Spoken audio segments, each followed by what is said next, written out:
The cold wind howled across the dead planet as Kong Minho stepped out of his landing pod. The young scientist pulled his environmental suit tighter around his body. He had been searching for ancient ruins for 3 months now, and this was his last chance to find something important. The planet looked like a graveyard. Tall crystal structures jutted out from the ground like broken teeth. The sky was a dark purple color that made everything look strange and lonely. No life existed here anymore. Whatever civilization had built this place was gone forever. Minho walked carefully between the crystal formations. Scanner beeped softly as it detected energy signatures from deep underground. Oh, he had studied xenorchaeology for 12 years, but he had never seen anything like this before. The crystals were not natural. They were built by someone with incredible technology. Each one was perfectly smooth and gave off a faint blue glow. When Minho touched one, it felt warm despite the freezing temperature around him. His communicator crackled to life. "It's base camp. How are things going out there?" "I found something interesting," Minho replied. "These crystals are definitely artificial. They seem to be some kind of storage system." "Storage for what?" "I am not sure yet. Give me some time to figure it out." Minho pulled out his portable data extractor. The device could read information from almost any alien technology, but it took time and patience. He connected it to the nearest crystal and waited. At first, nothing happened. Then the crystal began to glow brighter. Symbols appeared on its surface, flowing like liquid light. The symbols were unlike anything in the galactic database. They were older than any known language. The data extractor worked for hours. Finally, it beeped to signal completion. Minho downloaded the information to his personal tablet and began to read. What he found made his blood run cold. The document spoke of something called the Galaxy Council. This was not the current Galactic Federation that ruled most of space today. This was something much older and more powerful. The Council had existed 50,000 years ago, and they had faced a terrible threat. According to the files, an enemy from outside the galaxy had attacked.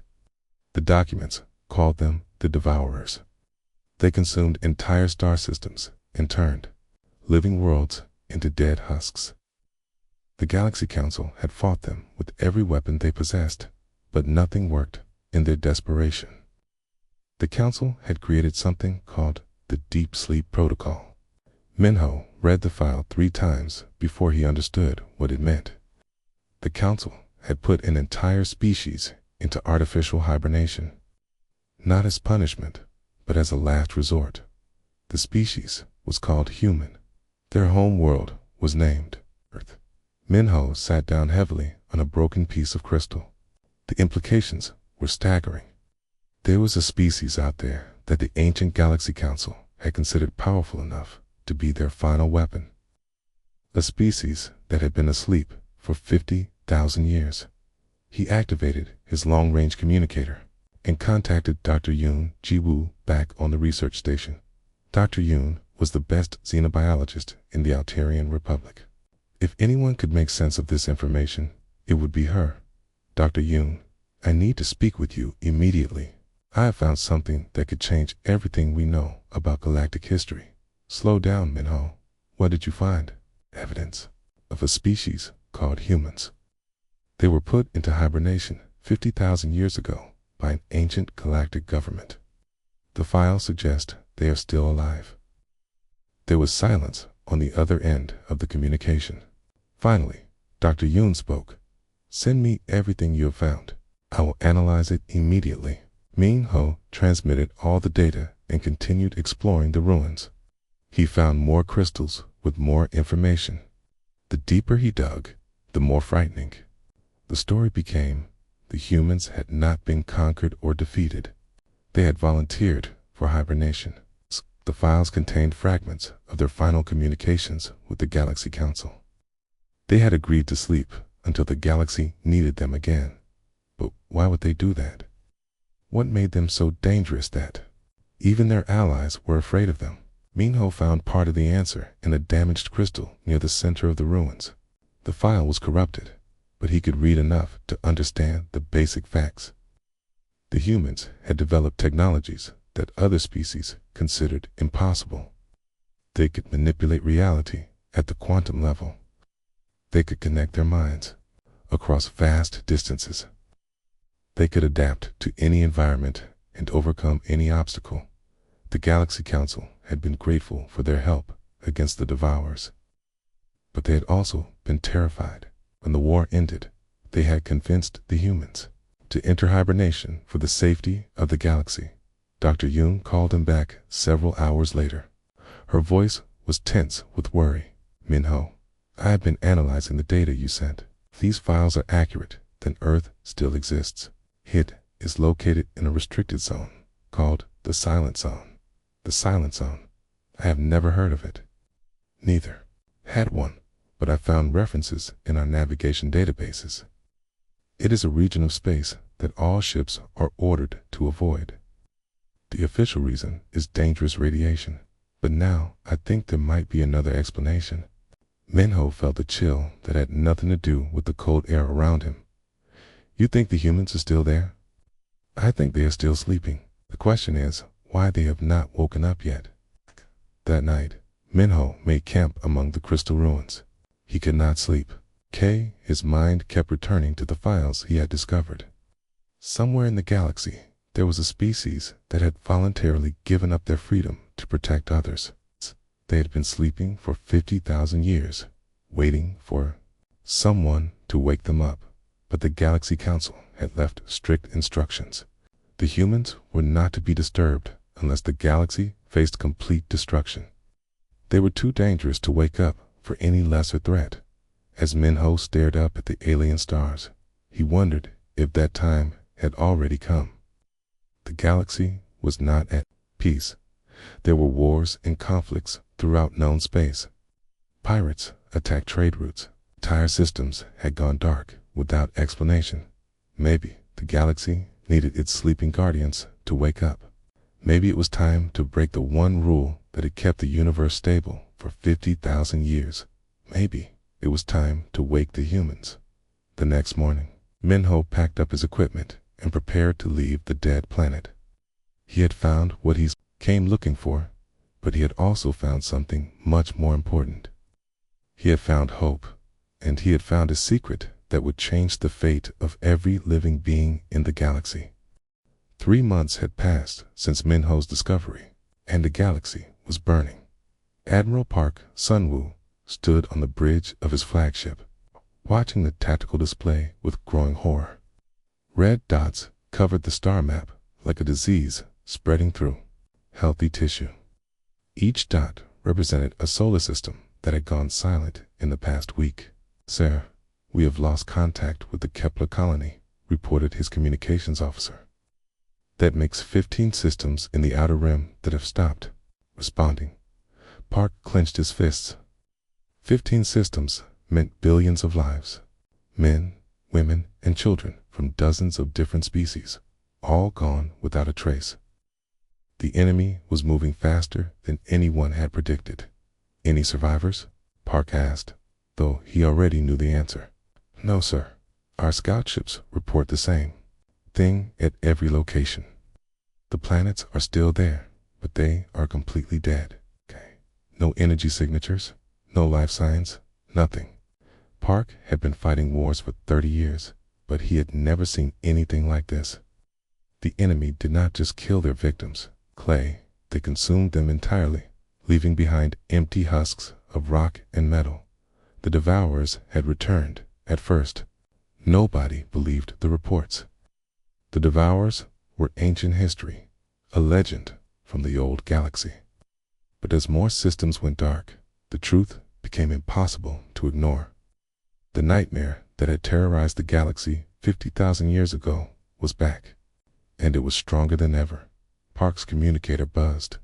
Admiral, this is Council Speaker Lee Nagong. We need to talk immediately. I will be right there, Park replied. He left the bridge and headed for the secure communication chamber. The council speaker's holographic image appeared as soon as he entered the room. She looked tired and worried. "Admiral, I am calling an emergency session of the Galactic Council. We need to discuss our options."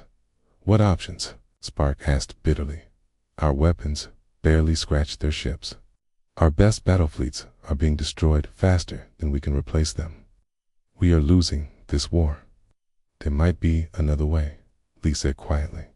"Dr. Yoon Ji-woo has been studying some ancient files discovered by a young archaeologist named Kong Min-ho. What they found changes everything." Park raised an eyebrow. "Ancient files are not going to stop the Devourers. These files mention a species called humans. They were put into hibernation 50,000 years ago as a failsafe against exactly this kind of threat. Hibernation for 50,000 years. That is impossible. The files suggest otherwise.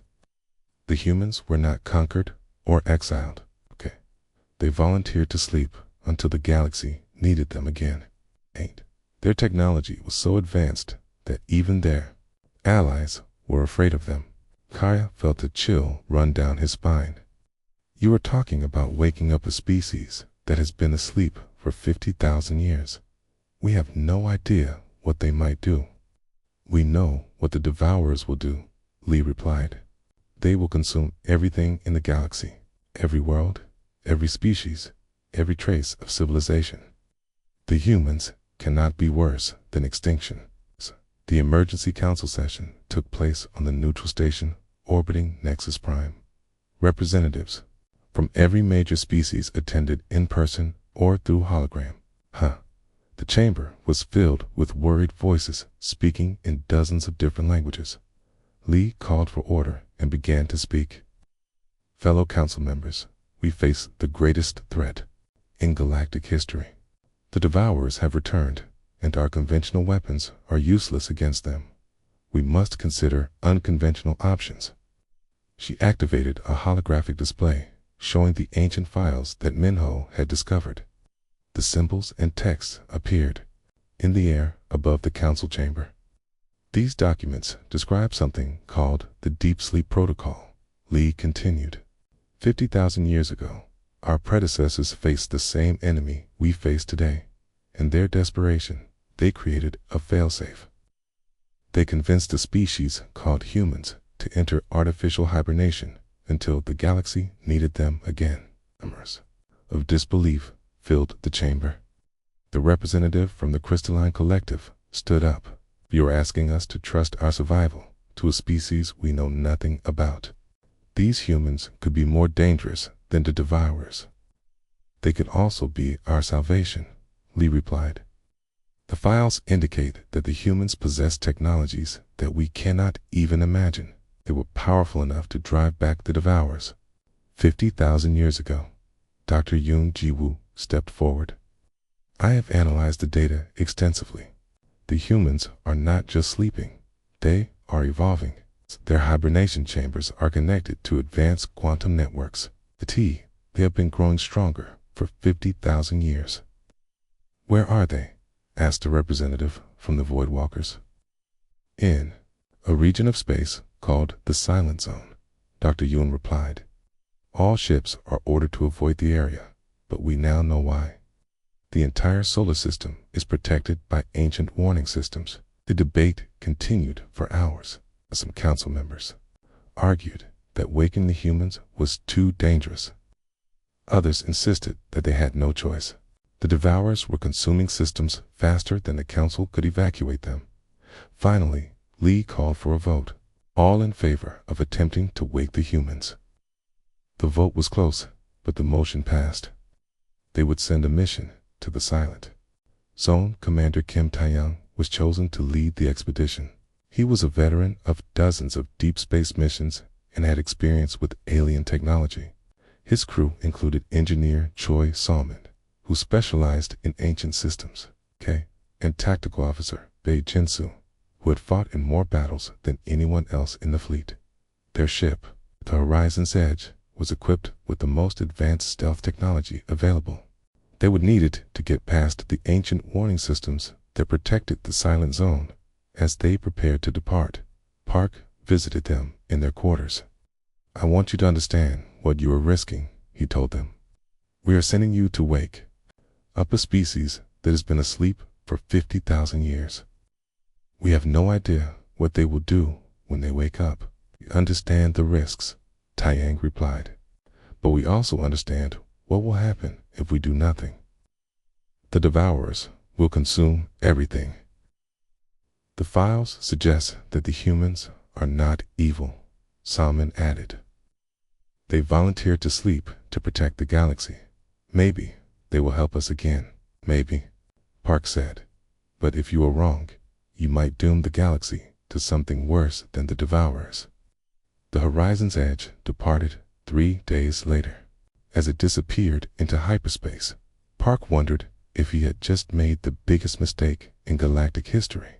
The mission to wake the humans had begun. In the depths of space, something stirred. The ancient warning systems around Earth detected the approaching ship. Deep beneath the surface of the planet, quantum networks hummed with activity. The collective consciousness of humanity sensed danger approaching the galaxy. For the first time in 50,000 years, the humans began to dream of waking up. The Horizon's Edge dropped out of hyperspace at the edge of the silent zone, and Commander Kim Tae-young felt his breath catch in his throat. The scanner readings were impossible. "Simon, check the sensors again," he ordered. "These numbers cannot be right."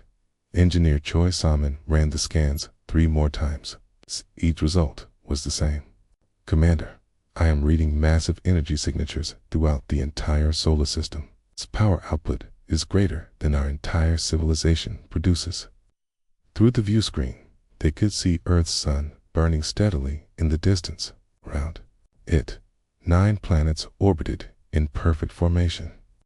But something was wrong with the picture. The planets were not natural anymore. "Look at the moon," whispered Tactical Officer Bei Jinsu. Earth's moon had been completely transformed. What should have been a dead rock was now a massive structure of metal and crystal. Lights moved across its surface in patterns that hurt to look at directly. The entire moon had been turned into something that defied understanding. "Mars is the same," Solman reported. "The planet's surface is covered with structures that I cannot identify. They look like weapons, but they are larger than anything we have ever built." Taiyang activated the long-range communicator. "This is Horizon's Edge, calling Admiral Park. We have reached the silent zone. What we are seeing here changes everything." The reply came back filled with static. "Apex, the energy fields around the solar system were interfering with communications. Commander, report your findings." "Sir, this is not just a hiding place. The entire solar system has been turned into a fortress." The humans did not just go to sleep. They prepared for war. As they moved deeper into the system, automated defense platforms came online. Ancient weapons that had been waiting for 50,000 years suddenly powered up and targeted their ship. Warning messages appeared on their screens in languages that predated galactic civilization. "They are not firing," Jinsu observed. "The weapons are active, but they are not attacking." "US, the systems are scanning us," Salman explained. "They are reading our ship's database and our mission parameters. I think they understand why we are here." "Huh?" A new voice suddenly filled their communication system. It was not coming from their ship's radio. It was coming from inside their heads. "You have come to wake us," the voice said. It sounded like a woman, but there was something strange about it. It was as if many people were speaking at the same time. "Okay, you face the devourers again." "Who are you?" Taiyang asked aloud. "We are the humans. Hey, we have been dreaming, but we sense the danger to the galaxy. One of us will wake first to speak with you." The ship's navigation system suddenly engaged on its own.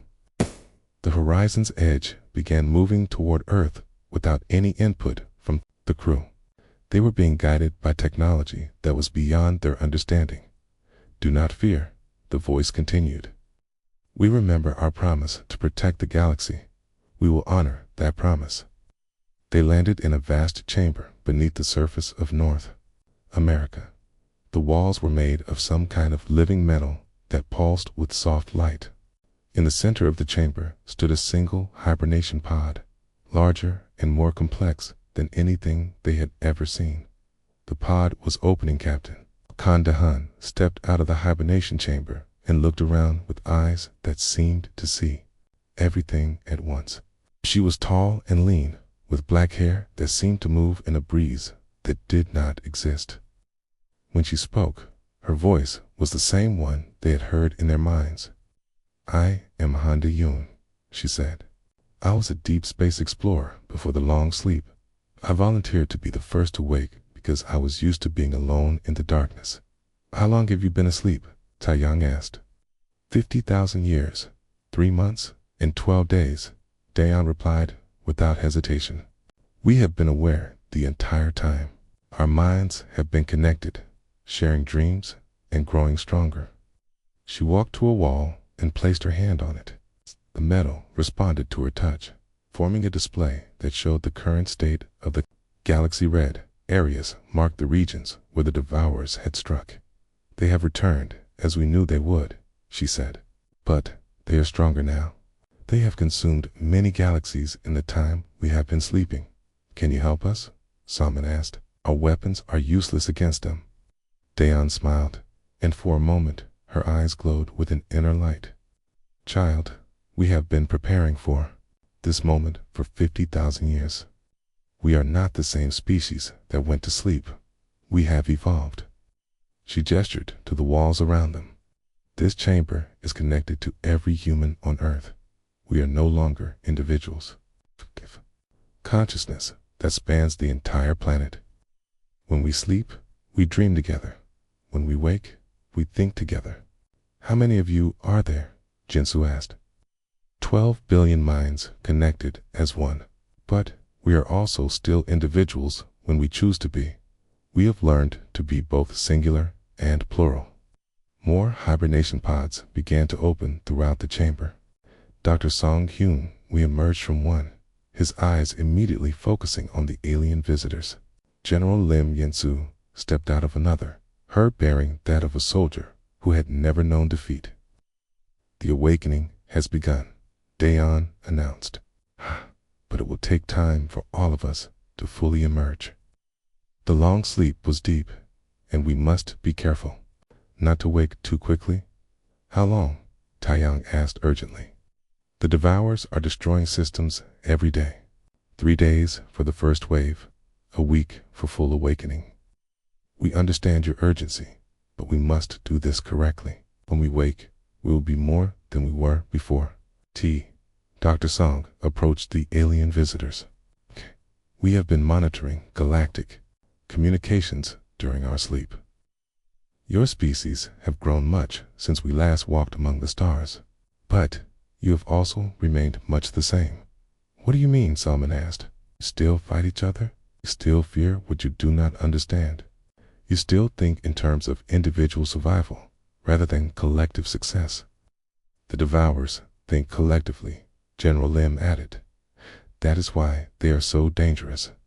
They are a single mind controlling trillions of bodies. To defeat them, we must be united. Will you help us?" Taeyang asked. "We will help you," Daeon confirmed. "But understand that when we are fully awake, the galaxy will be different. We are not the same humans who went to sleep. We have capabilities now that will seem impossible to you." She walked to another wall and placed both hands on it. The metal flowed like water, forming a new display.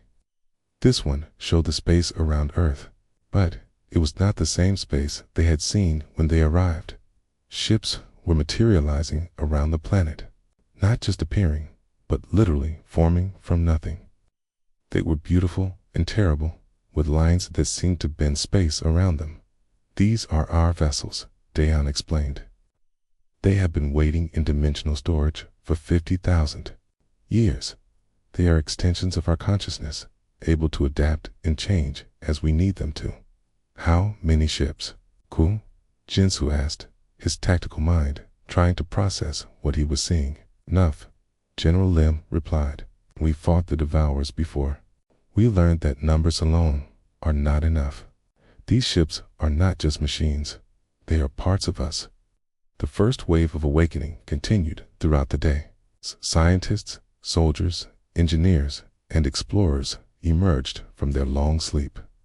Each one was connected to the others through quantum networks that had been growing stronger for 50,000 years. As night fell on Earth, Dane stood with the alien visitors on the surface, looking up at the stars. "We remember why we chose to sleep," she said. "We were becoming something that frightened our allies.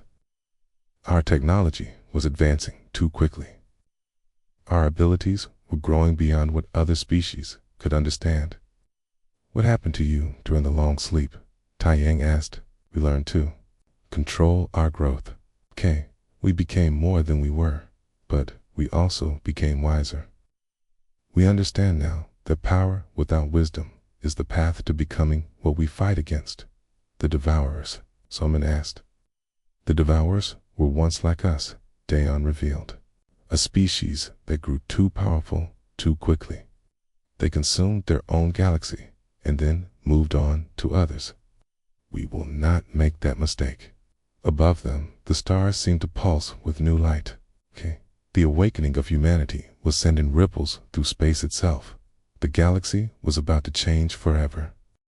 The first human ship arrived at the Kepler system 3 days after the awakening began. Admiral Park Sun-woo watched from his command bridge as the impossible vessel materialized out of empty space. "It's here. I am not reading any engine signatures," his sensor officer reported. "The ship just appeared. No hyperspace entry, no dimensional rift, nothing." The human vessel was unlike anything in the galactic fleet. It was smooth and organic looking, as if it had been grown rather than built. Its hull seemed to shimmer and change color as Park watched. Most disturbing of all, it felt alive. "This is Captain Han Dayon of the human vessel, Dreaming Star," came the familiar voice over the communication system. "Admiral Park, we are ready to begin operations." "Captain, what is your assessment of the situation?" Park asked. "The Devourers have consumed the outer 3 planets of this system. The inner worlds are still intact, but they are under attack. We estimate 6 hours before complete system loss." Park looked at his tactical display. His fleet had been fighting the Devourers for weeks with little success. Their weapons barely damaged the enemy ships, and for every Devourer vessel they destroyed, 2 more appeared. "What are your orders, Captain?" "Stay back and observe," Dayan replied. "We need to understand how the Devourers have evolved since our last encounter." The Dreaming Star moved toward the battle zone where dozens of Devourer vessels were attacking. The 4th planet. The enemy ships were massive biomechanical creatures that looked more like living things than machines. They had grown tentacles that reached down to the planet's surface, draining it of all life. As the human ship approached, the Devourers turned their attention to this new threat.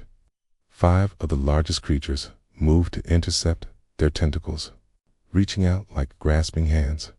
What happened next changed everything Park thought he knew about warfare. The Dreaming Star simply passed through the first Devourer vessel, not around it or over it, but through it, as if the enemy ship was made of smoke. The Devourer convulsed and began to break apart from the inside. "How did you do that?" Park demanded. "We have learned to exist in multiple dimensions simultaneously," Dayan explained calmly. "We can choose which dimension to interact with at any given moment." The second Devourer fired a weapon that could melt through the hull of any known ship. The energy beam hit the Dreaming Star and simply disappeared, as if it had never existed. "We can also redirect energy attacks into parallel dimensions," Dayon continued. "Their weapons cannot hurt us if we choose not to be hurt." The remaining Devourers began to retreat, but the human ship was not finished. It split into 5 separate vessels, each one pursuing a different enemy. Park watched in amazement as the ships moved in perfect coordination, as if they were controlled by a single mind. "How many ships do you have?" Park asked. "We have as many as we need," Dayon replied. "Our vessels are extensions of our consciousness. We can create more when the situation requires it." The battle for the Kepler system lasted only 20 minutes. When it was over, every devourer in the system had been destroyed or driven away. The human ships had not taken a single hit, but Park noticed something troubling. The human vessels were not just destroying the devourers. They were studying them, learning from them, adapting to their tactics in real time. "Captain, I need to ask you something," Park said. "What exactly are you doing to the devourers?" "We are understanding them," Dayon replied. "To defeat an enemy, you must know how they think. We are learning their patterns, their weaknesses, their origins. The devourers were once a species like us. They evolved too quickly and lost their individual identity. They became a collective consciousness, driven only by hunger. We are learning how to reverse that process." Over the following days, more human ships appeared throughout the galaxy. Each one was different, adapted to the specific challenges of its mission. Some were massive vessels that could take on entire devourer fleets. Others were small and fast, designed for reconnaissance and rescue operations. Dr. Yoon Ji-woo found herself working alongside a human scientist named Kim Young-min. Together, they studied to capture devourer biotechnology in a laboratory on the research station. "The devourers are not evil," Young-min explained as they examined a sample of enemy tissue. "They are sick. Their evolution went wrong somewhere, and they became addicted to consumption. Can they be cured?" Dr. Yoon asked. "We believe so. But it will require us to understand their original nature. We need to find out what they were before they became what they are now." The human approach to warfare was unlike anything the galaxy had ever seen. They did not just fight the devourers, they healed the damage the enemy had caused. Dead planets were restored to life. Consumed systems were rebuilt. The humans seemed to have the power to reverse entropy itself. Commander Kim Tae-young found himself assigned to work with Fleet Admiral Yoon Chae-young, who commanded a mixed force of human and alien vessels. The cooperation between species was not always easy. "Your people fight like machines," Tae-yang observed during a mission briefing. "Perfect coordination, no emotion, no fear." "We have learned to control our emotions, not eliminate them," Chae-young replied. "Fear and anger make you predictable. The devourers feed on chaos and panic. We give them neither. But how do you maintain your humanity if you suppress your emotions? We do not suppress them, we share them. When one of us feels fear, we all feel it, but we also all share the strength to overcome it. When one of us feels joy, we all celebrate. Together, the war began to turn in favor of the Alliance. The devourers, who had seemed unstoppable, were being pushed back system by system, but the humans were also changing the nature of space itself. Wherever they went, they left behind networks of quantum technology that connected distant parts of the galaxy. Communication across vast distances became instantaneous. Travel between stars became as easy as stepping through a door. "They are not just winning the war," Park observed during a strategy meeting. "They are transforming the galaxy into something completely different."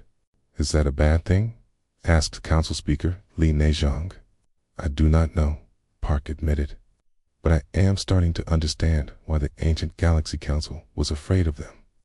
The humans' abilities seemed to have no limits. They could manipulate matter at the molecular level, turning asteroids into habitable worlds in a matter of hours.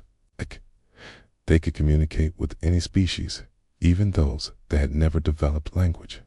They could heal injuries that should have been fatal and bring back ecosystems that had been destroyed. But with each victory, they also became more alien.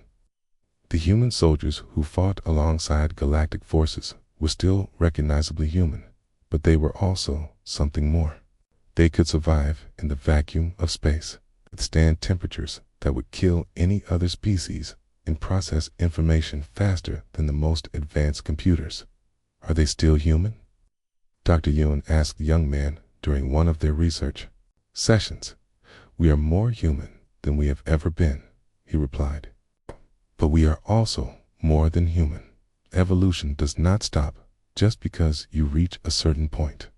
We have chosen to guide our own development rather than let it happen randomly. What will you become? We will become what the galaxy needs us to be. Right now, it needs us to be warriors and healers. In the future, it may need us to be something else entirely. The final phase of the war began when the humans located the Devourer home base. It was not a planet or a space station, but an entire galaxy that had been consumed and converted into a massive living organism. We are going to heal it, Dan announced during the final war council. We are going to restore the Devourers to what they were before they became consumed by hunger. Is that possible? Admiral Park asked. We will find out, Dayon replied. But first, we must be prepared for what we might discover.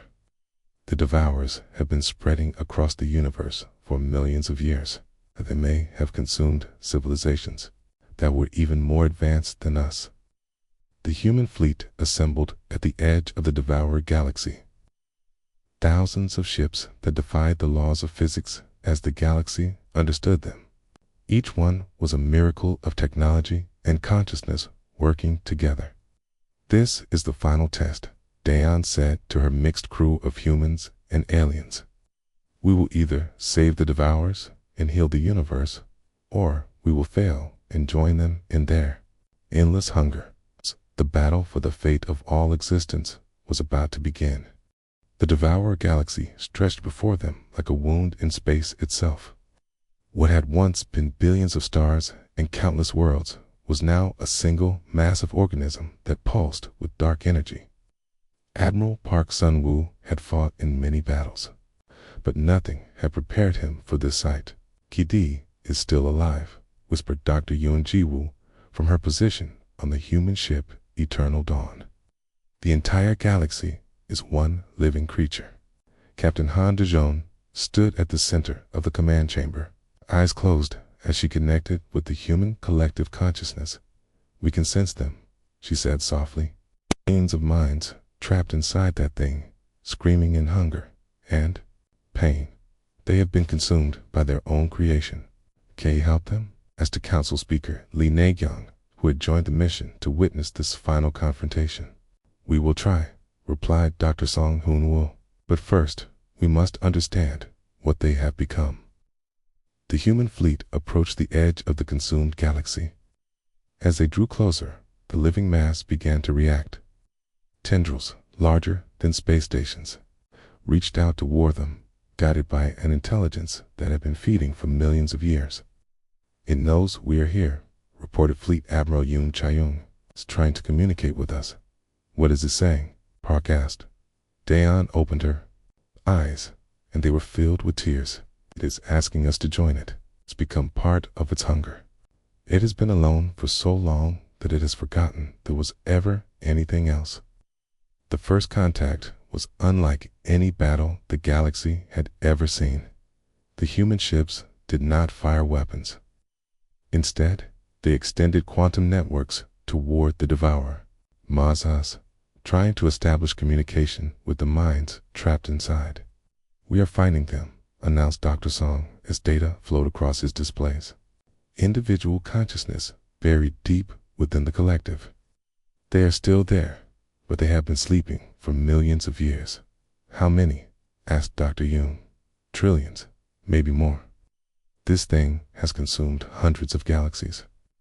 Every species it has devoured is still inside it, trapped in a nightmare of eternal hunger. The human approach was patient and careful. They did not try to destroy the Devourer galaxy. Instead, they began to heal it from within. Their quantum networks spread through the living mass like medicine through a diseased body.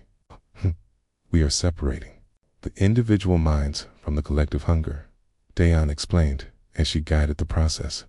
It is like performing surgery on the universe itself. The work took months. Slowly, sections of the Devourer galaxy began to change.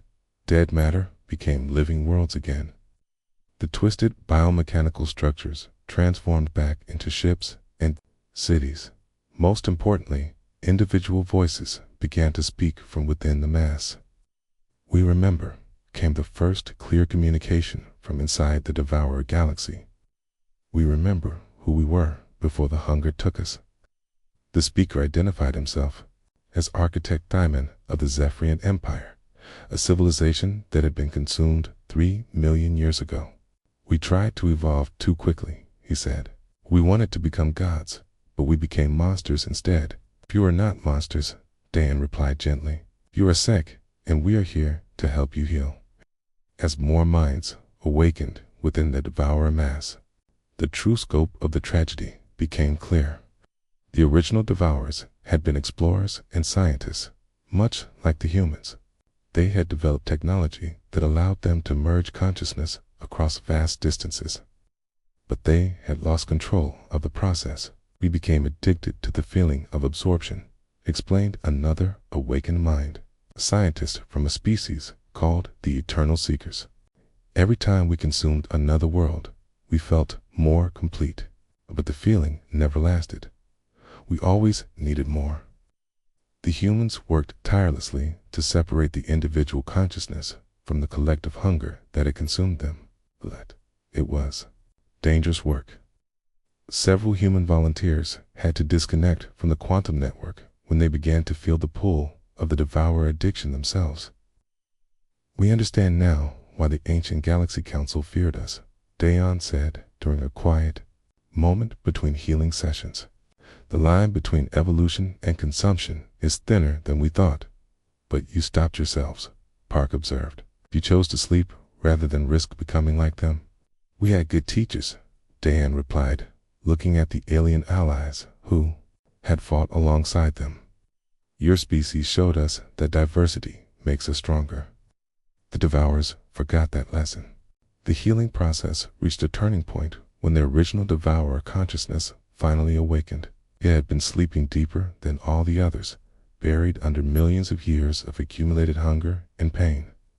I remember my name, the ancient voice whispered across the quantum networks.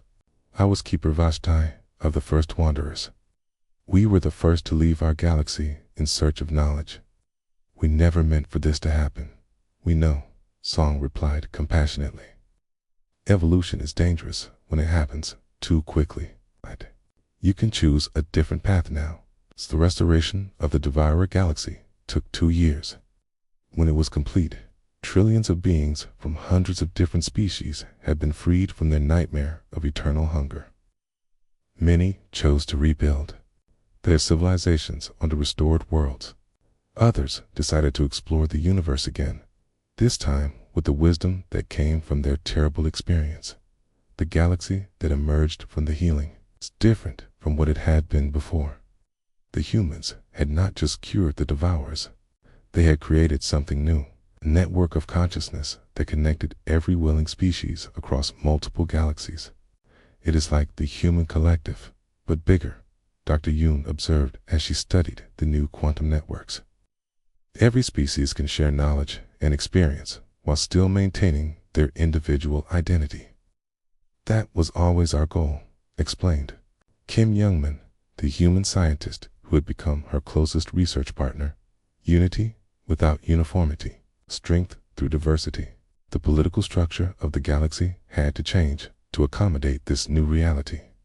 Council Speaker Lee Na-gong worked with Human Ambassador Park Jin-soo to create new treaties and agreements. The old system of competing civilizations was replaced by something more cooperative. We are not ruling the galaxy, Park Jin-soo made clear during the treaty negotiations. We are simply offering our help to those who want it. Every species has the right to choose their own path. Admiral Park Sun-woo found his role changing as well. Instead of commanding warships, he now led exploration missions to parts of the universe that have been unreachable before. The human technology opened doorways to parallel dimensions and alternate realities. "Where are we going today?" asked his new navigation officer, a former devourer who had chosen to explore rather than rebuild. "Somewhere that has never been explored," Park replied with a smile. "The humans have detected signals from a galaxy that exists in 7 dimensions simultaneously. They want to make contact." The transformation was not without its challenges. Some species feared the changes that the humans brought. They worried about losing their identity in the vast network of connected consciousness. "We understand your concerns," Dan addressed the Galactic Assembly during one of many diplomatic sessions. "We do not want everyone to become like us. We want everyone to become the best version of themselves." "What happens when you decide that our best is not good enough?" asked a representative from the Isolationist Coalition. "Then we help you become better," Dayan replied simply. "But only if you ask us to." The human ships continued to explore beyond the known galaxy, always returning with new knowledge and new friends. They discovered civilizations that had evolved in ways no one had imagined. Some existed as pure energy. Others had become one with their technology. A few had learned to travel through time itself. "The universe is so much bigger than we thought," Captain Hondayan reported to the Assembly after returning from a mission to the Andromeda Galaxy. "There are infinite possibilities for what consciousness can become." "Are you planning to explore all of them?" asked Dr. Yoon. "We are planning to help others explore them," Dan corrected.